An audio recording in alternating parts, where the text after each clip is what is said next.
je me définis par la colonisation.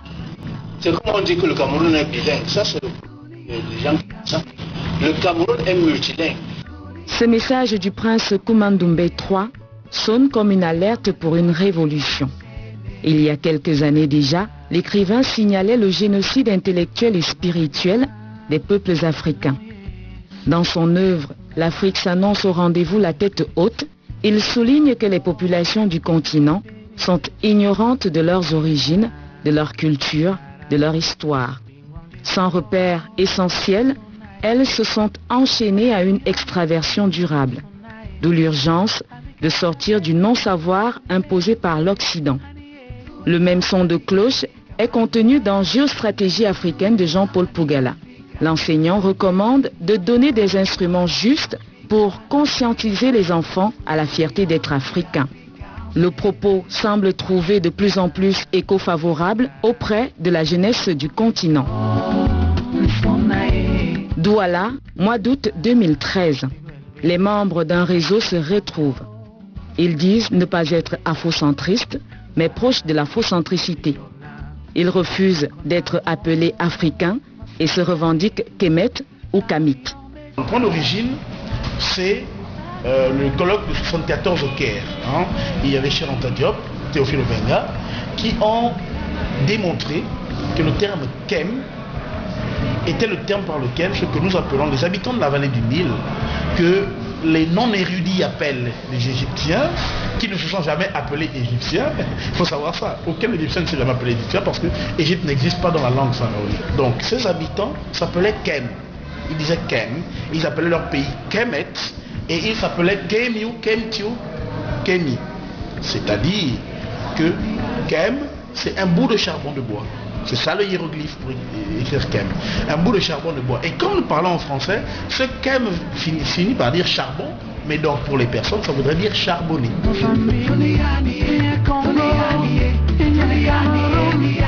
Kem qui veut dire charbon, qui se décline dans plusieurs langues du continent, du Sud-Soudan, en Afrique du Sud, en passant par l'Afrique de l'Ouest. On retrouve la même racine. Ça se décline en Kala, en Ikara, en Kara, en Gala, en Kham, en Khemé. C'est la même racine. On a donc tous le charbon. Et mieux, toutes ces populations, tous ces peuples, vous leur demandez de vous parler dans leur tradition orale du charbon, ils auront quelque chose. Kemet, également zone géographique, débouche par extension sur la kamitologie. La kamitologie est née il y a quelques années. Elle est définie comme un discours rationnel et une démarche réappropriative de l'expérience historique et culturelle de notre continent dans l'optique d'expliquer Kemet par Kemet, c'est-à-dire expliquer l'Afrique par les Africains. Pour y arriver, le réseau Mad Communities a été créé. C'est d'essayer de voir la meilleure manière possible de fédérer nos énergies, de mettre en action nos compétences, nos talents, pour atteindre certaines actions civiques, certaines actions en direction de nos populations. Il s'agit en premier ressort de réécrire la nouvelle histoire de l'humanité. Les Kemet pensent avoir été dépouillés et délestés de leur patrimoine historique et identitaire. Ils entendent donc inverser la course au clocher. C'est ainsi qu'est née la semaine agroculturelle Ubuntu-Mboa 6250. C'est une semaine agroculturelle qui se déplace dans les différentes villes et au travers de laquelle on apporte justement des informations qui sont aussi bien scientifiques mais aussi culturelles, éducatives et technologiques. Il est question d'échanges interactifs afin de promouvoir les valeurs de la communauté Kemet. Pendant une semaine, elle va briser les barrières mais surtout elle va discuter. Nous avons ce qu'on appelle un speak-up.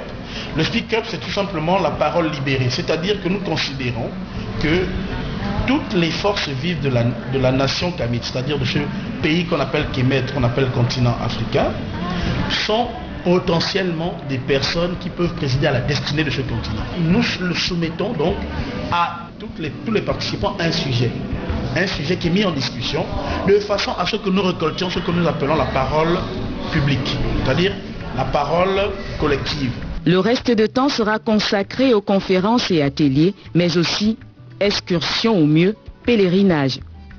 Ici, la visite de Bimbia, un site historique hautement symbolique au Cameroun, qui portent encore les stigmates de la traite négrière. Cependant aujourd'hui, certaines voix s'élèvent pour assimiler la kamitologie au prosélytisme. Quelques-unes pensent que de nouveaux adeptes d'un mouvement cherchent à propager de nouvelles convictions, ce que refutent les Kémètes. Il y a des gens qui trouvent bizarre, ubiesque de voir qu'il y a des jeunes qui se lèvent pour dire tiens, il y a un tuyau de canalisation ou d'adduction d'eau qui a éclaté, et si on le voit, on se cotise pour le remplacer. Parce qu'ils ont été habitués à voir des Allemands, des Belges ou des Japonais. Tous les jours, par exemple au Sénégal, il y a une dizaine, une vingtaine de jeunes Japonais et Japonaises qui viennent faire une sorte de service civique universel, parce que nous pouvons le faire ici. Ils vont dans les hôpitaux dire aux médecins voici telle ou telle chose qu'il faut faire pour résoudre le problème d'hygiène. C'est extraordinaire quoi. Que les gens viennent du Japon pour nous apprendre à des médecins comment tenir un hôpital propre. Donc c'est des choses comme ça, tout à fait bizarres, qui font que on s'est dit on va prendre le problème à bras le corps. Les Kémètes prônent l'élaboration d'une historiographie commune en se basant sur notre passé, notre culture, nos traditions. Voilà, retour ici pour parler encore kamitologie, pourquoi pas, parce que Clarence, voyez-vous, du simple kem, hein, on parle du charbon, on passe donc on part du charbon pour devenir kémète, parce que oui, ceux qui appartiennent justement. Alors, il faut établir une différence, parce que on nous appelle Africains.